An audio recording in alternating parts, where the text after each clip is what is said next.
Hello दोस्तों, कैसे हैं आप सब लोग। आज इस वीडियो में दाखिल खारिज को लेकर जितने भी सवाल और डाउट हैं सब क्लियर हो जाएगा।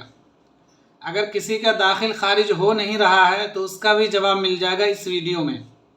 आप लोग इस वीडियो को लाइक ज़रूर कीजिएगा और दाखिल खारिज से जुड़ा कोई भी सवाल होगा तो कमेंट करिएगा। आज सारे डाउट क्लियर होंगे आप लोगों के दाखिल खारिज से मुताल्लिक़। तो इस वीडियो को लाइक और शेयर करिए और चैनल को सब्सक्राइब कर लीजिए। दोस्तों, जैसा कि आप लोग सुन रहे होंगे कि अब बिहार में दाखिल खारिज जो है प्रखंड में ब्लॉक से नहीं होगा। क्या ये बात सही है, क्या ये अफवाह है? इसी को मैं आज इस वीडियो में बताऊंगा कि ब्लॉक से दाखिल खारिज होगा कि नहीं होगा। और ये भी बताऊंगा कि अब सर्वे पदाधिकारी जो बिहार में सर्वे हो रहा है तो सर्वे पदाधिकारी ही दाखिल खारिज करेंगे ऑन स्पॉट। और इस वीडियो को आप लोग ज़्यादा से ज़्यादा लाइक और शेयर करिए, क्योंकि बिहार में लोग सबसे ज़्यादा दाखिल खारिज से परेशान हैं। आपको इस वीडियो में सिर्फ ऑथेंटिक जानकारी दी जाएगी, आपको वही बात बताएंगे जो सही है। आजकल झूठी खबरें भी फैलाई जा रही है दाखिल खारिज को लेकर के, तो ये वीडियो खासकर उन लोगों के लिए है जिनका दाखिल खारिज ब्लॉक से रिजेक्ट हो चुका है या जिन लोगों ने दाखिल खारिज के लिए अप्लाई किया हुआ है मगर कोई एक्शन नहीं हो रहा है। 3 महीने हो गए, 4 महीने हो गए, अप्लाई कर चुके हैं लेकिन वो फाइल जो है वहीं की वहीं है, उस पर कोई काम नहीं हो रहा है।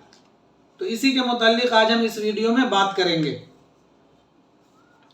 देखिए, इस टाइम बिहार में हो क्या रहा है दाखिल खारिज से मुताल्लिक, वो सुनिए।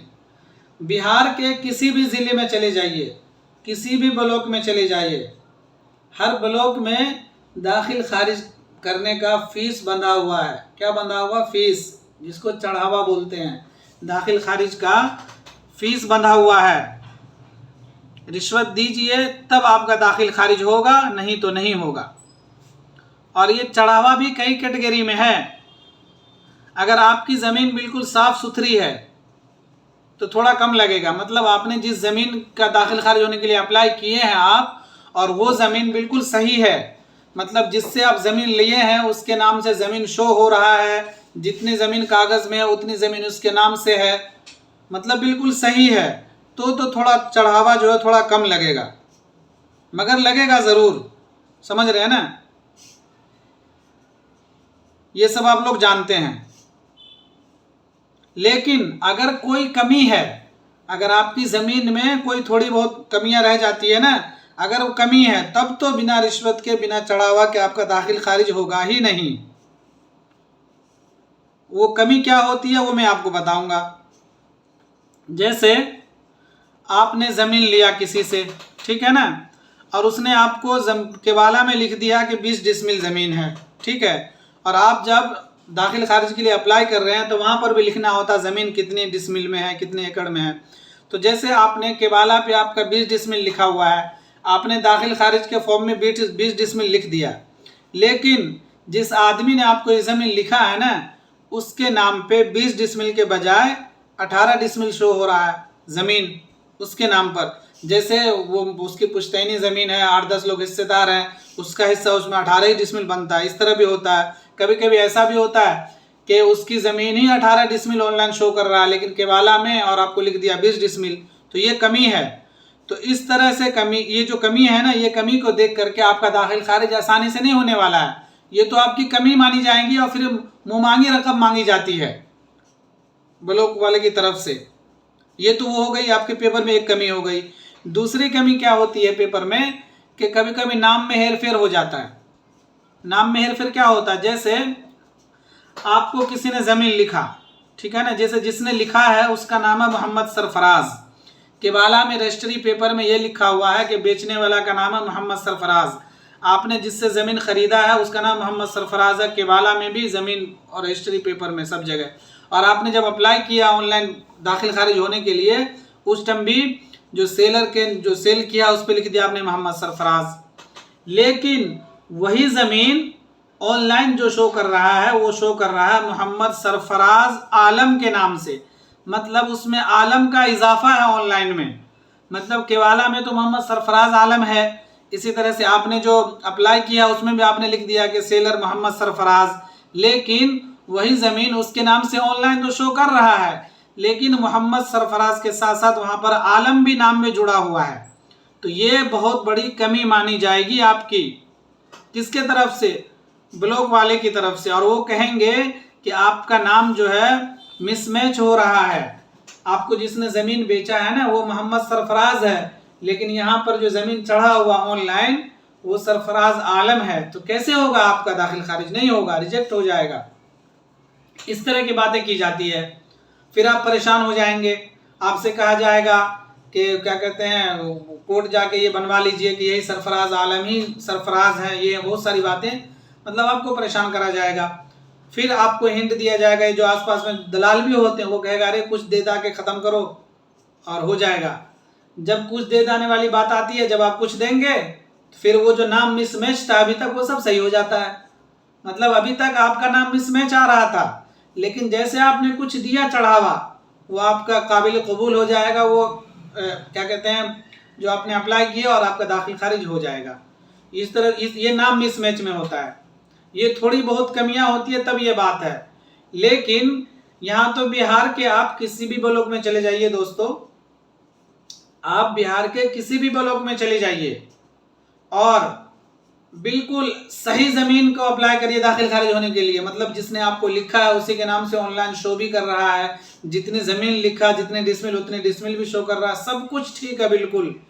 फिर भी बिना चढ़ावा दिए, बिना रिश्वत दिए आपका दाखिल खारिज नहीं होगा, आपकी फाइल आगे ही नहीं बढ़ेगी। आप बिहार के किसी भी ब्लॉक में चले जाइए, किसी भी प्रखंड में चले जाइए, आप लोग बिहार के जिस जिले या जिस प्रखंड से हैं कमेंट में बताइएगा कि क्या आपके यहाँ ऐसा हो रहा है कि नहीं हो रहा है। कोई ऐसा ब्लॉक बता दीजिए जहाँ पर बिना पैसे दिए ज़मीन का दाखिल खारिज हो जाता हो। अगर कोई ऐसा है तो बताइए, हमारी जानकारी में भी तो नहीं है, कि हमने तो इतने केस देखे, सब में हर जगह यही चलता ही है, चढ़ावा चलता ही है, कहीं कोई ऐसा ब्लॉक बचा हुआ नहीं है। समझ रहे हैं ना? तो ये हाल है ब्लॉक का। अब सरकार ये बताए कि ब्लॉक में जो लोग बैठे हुए हैं दाखिल खारिज करने के लिए, जिनको सरकार सैलरी देती है, तो सरकार सैलरी देती है कि नहीं देती है? जो ये लोग अलग से उगाही करते हैं, बताइए। ऐसा है ना, हर जगह है। कुछ ब्लॉक में तो दलाल भी होते हैं इधर उधर, और वो आपको कहेंगे अरे ये कमियां हैं या कमी नहीं है, आपके फाइल बिल्कुल, फिर भी कहेंगे अरे कुछ नहीं होगा, कुछ दे दा के ख़त्म करो तब होगा। वरना 6-6 महीने, साल भर फाइल यूं ही रहती है, रिजेक्ट हो जाती है, लेकिन नहीं होता है। समझ रहे हैं ना? इस वीडियो को आप लाइक और शेयर करिए ताकि ज़्यादा से ज़्यादा लोगों तक बात पहुंचे और ये पता चल जाए कि बिहार में ये हो रहा है कि नहीं हो रहा है। अगर आप लोग चाहते हैं कि अगर आपका दाखिल खारिज बिल्कुल आसानी से और अच्छे ढंग से हो जाए, तो आपको ज़मीन खरीदते टाइम कुछ बातों को ध्यान में रखना होगा। वो बातें आप सुन लेंगे तो आपका दाखिल खारिज आसानी से होगा। अगर नहीं होगा तो उसके भी उपाय हैं, वो मैं बताऊंगा आपको। वीडियो में बने रहिए, ठीक है ना? वीडियो को लाइक करिए ताकि ज़्यादा से ज़्यादा लोगों तक पहुँचे, और अगर आपने चैनल को सब्सक्राइब नहीं किया तो सब्सक्राइब भी कर लीजिए। देखिए, जब आप लोग ज़मीन खरीदें तो वहाँ पे कुछ चीज़ों का ध्यान रखिए ताकि आपकी ज़मीन जब दाखिल खारिज होने के लिए जाए तो आसानी से हो जाए। सबसे पहले तो ये देखिए कि आप जिससे ज़मीन खरीद रहे हैं वो ज़मीन उसी के नाम पर ऑनलाइन शो कर रहा है कि नहीं। भाई उस रजिस्ट्री की तो उसके नाम पर होगा, केवाला तो उसके नाम पर होगा, लेकिन ये भी देखिए कि वही ज़मीन जो आपको लिख रहा है वो ऑनलाइन शो कर रहा है कि नहीं। दूसरी बात ये देखिए कि आपको जितनी ज़मीन वो बेच रहा है उतनी ज़मीन ऑनलाइन उसके शो हो रहा है कि नहीं हो रहा है। समझ रहे हैं ना? अगर पुश्तैनी ज़मीन है, अगर कोई पुश्ता असल होता है ना कि पुश्तैनी ज़मीन जब बेचता है तो बाप के या दादा के नाम पर ज़मीन होती है, बाप या दादा के नाम पर ज़मीन होती है ना, तो वो ज़मीन भी बेचता है। तो अगर उसके बाप के नाम पर ज़मीन है तो आप ले लीजिए, लेकिन अगर दादा और परदादा के नाम पर ज़मीन है तो मत लीजिए। क्यों? क्योंकि उसमें जो है ना आपको बाद में दाखिल खारिज होने में परेशानी होती है और फिर उसी में ही उगाही चलती है चढ़ावे की। क्योंकि उनके नाम पर शो ही नहीं करेगा। बाप के नाम पर होगा तो उसके आधार कार्ड में बाप का नाम दिखेगा तो हो जाएगा, लेकिन दादा परदादा से तो लिंक होता नहीं है, तो उसमें परेशानी होती है। दूसरी बात तो ये भाई, जब आप पैसा लगा रहे हैं 2 लाख 5 लाख 10 लाख, तो बिल्कुल फ्रेश ज़मीन लीजिए ना, जिसमें कोई आगे दिक्कत ना हो। समझ रहे हैं ना? इस तरह आप ये भी देख लीजिए कि अगर पुश्तैनी ज़मीन बेच रहा कोई, अगर आप किसी की पुश्तैनी ज़मीन ले रहे हैं तो उस ज़मीन में उसका कितना हिस्सा है, और उस प्लॉट में ये भी देखिए कि उस ज़मीन कितनी बिक चुकी है, कितनी बाकी है। ये दोनों बातें आपको देखना है। एक तो ये कि उस ज़मीन में उसका हिस्सा कितना है पुश्तैनी, और दूसरी बात उस ज़मीन में पहले से बिक चुका कितना और कितना बचा हुआ है। समझ रहे हैं ना। अगर जितनी ज़मीन आपको लिख रहा है लेकिन उस प्लॉट में ऑनलाइन देखिए कि पहले उससे ज़्यादा ज़मीन बची नहीं है, बिक चुकी है, मतलब आपको लिख रहा है वो 15 डिसमिल लेकिन उसमें 14 डिसमिल 13 डिसमिल दिख रहा है, तो भी मत लीजिए, क्योंकि आपका दाखिल खारिज होने में दिक्कत आएगी। ये बात समझ रहे हैं ना। भले इसमें कैसे समझेंगे आप, जैसे किसी की पुश्तैनी ज़मीन है, समझ लीजिए 20 डिसमिल, और आप खेत जाके देख लिए हाँ भाई ये खेत 20 डिसमिल है, ये मेरे को बेच रहा है, मैं खरीद रहा हूँ, लेकिन वही ज़मीन जो है ऑनलाइन जो है वो 17 डिसमिल चढ़ा हुआ है, 16 डिसमिल चढ़ा हुआ है, तो भी दाखिल खारिज होने में दिक्कत आएगी आपको, और वहीं पर ये परेशानी होती है। समझ रहे हैं ना। तो आप अपने तरफ से बिल्कुल सही चीज़ लीजिए भाई, पैसे लगा रहे हैं तो सही चीज़ लीजिए। समझ रहे हैं ना। तो ये चीज़ें आपको देखनी है। अगर इस तरह से आप ज़मीन खरीदते हैं और उसके बाद दाखिल खारिज होने के लिए अप्लाई करते हैं तो अप्लाई करिए और कोई भी पैसा मत दीजिए। 3 महीने तक आप वेट करिए, देखिए उस आपके उस फॉर्म पे कुछ एक्शन हो रहा है कि नहीं हो रहा है। अगर आप चेक कर आपने अप्लाई कर दिया, देख रहे हैं 1 महीना हो गया, 2 महीना हो गया, कोई नहीं, यूं ही पड़ा हुआ है, होता है 6-6 महीने तक पड़ा रहता है, तो अगर 3 महीना गुजर जाए, आप क्या करिए, जब लोग दाखिल खारिज के लिए अप्लाई करता है ना तो उसको एक केस नंबर मिल जाता है, वो केस नंबर लीजिए और ब्लॉक में सीओ के पास जाइए, जिस ब्लॉक से आप करवाना चाहते हैं, जिस ब्लॉक में आपका घर है, ज़मीन है, सीओ के पास जाइए, उनको बताइए कि मेरा ये केस नंबर है, 3 महीने हो गए और अभी तक कुछ इस पर सुनवाई नहीं हो रही, एक्शन नहीं हो रहा फाइल पे। अगर सीओ साहब कुछ करते हैं तो ठीक है, कार्रवाई करते हैं वो तो ठीक है, अच्छी बात, आपका हो जाएगा। अगर नहीं करते हैं तो सीधा वही केस नंबर लेके आप जिला जाइए, डीएम ऑफिस में जाइए और अर्जी दाखिल करिए और पूरे उसमें दरख्वास्त लिख दीजिए कि मेरा ये केस नंबर है, दाखिल खारिज के लिए मैंने अप्लाई किया था, 3 महीने हो गए, अभी तक इस पर कोई काम नहीं हुआ है, ये फाइल यूं ही क्यों ही पड़ी हुई है। आपका काम ज़रूर होगा, लेकिन पैसा मत दीजिए। समझ रहे हैं ना। पैसा अगर हम और आप खुद जागरूक बनेंगे ना, तभी कुछ ये जो है उगाही और ये जो चढ़ावा चढ़ता है ना, इसका धंधा तभी कम होगा। अगर आपको कुछ तो करना होगा ना, कुछ अपने तरफ से कोशिश करिए ताकि फिर आगे चल के आपको परेशानी ना हो। समझ रहे हैं ना। और अगर इससे भी ना हो तो आप ये भी कर सकते हैं कि वही केस नंबर ये सब ले लाके आप सीएम साहब को टैग कर दीजिए, राजस्व विभाग के मंत्री को टैग कर दीजिए और उनको बताइए कि बिहार में कहा जा रहा है कि आजकल दाखिल खारिज होने में कोई परेशानी नहीं हो रही है। सरकार की तरफ से ये कहा जा रहा है कि दाखिल खारिज होने में कोई परेशानी नहीं हो रही है, सब घर बैठे ऑनलाइन करिए, सब कुछ हो जाता है। लेकिन हकीकत क्या है? हकीकत मेरा जो थंबनेल है, थंबनेल यही है ना कि आप दाखिल खारिज नहीं होगा, तो उसका तो सरकार जिस तरह से कहती है उस तरह से कहाँ हो रहा है।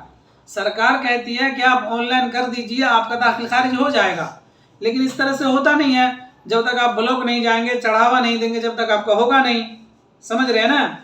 तो कहने का यही मतलब है कि अगर आप बिल्कुल सही ज़मीन खरीदिए, खरीदते टाइम पर और उसको अप्लाई करिए, तब अगर कोई पैसा मांगता है तो पैसा बिल्कुल मत दीजिए और सीओ के पास जाइए, उससे भी नहीं हो रहा तो आप डीएम साहब के पास जाके दरख्वास्त दीजिए और वही अपना दाखिल खारिज के केस नंबर पूरी डिटेल के साथ स्क्रीनशॉट ले लीजिए और राजस्व विभाग के मंत्री को टैग कर दीजिए, सेक्रेटरी को टैग कर दीजिए, पूरी बात बता दीजिए, आपका काम ज़रूर होगा।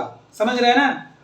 तो दोस्तों इस वीडियो को लाइक और शेयर कर दीजिए और अगर आपने इसको चैनल को सब्सक्राइब नहीं किया तो सब्सक्राइब भी कर लीजिए, ताकि इस तरह की बातें और क्या लोग परेशान ना हो। परेशानी बहुत हो रही है लोगों को ना दाखिल खारिज में, तो लोग खुद जागरूक हो, अवेयर हो और वो ज़मीन खरीदते टाइम थोड़ा ध्यान दें ताकि बाद में परेशानी ना हो। ठीक है दोस्तों, शुक्रिया।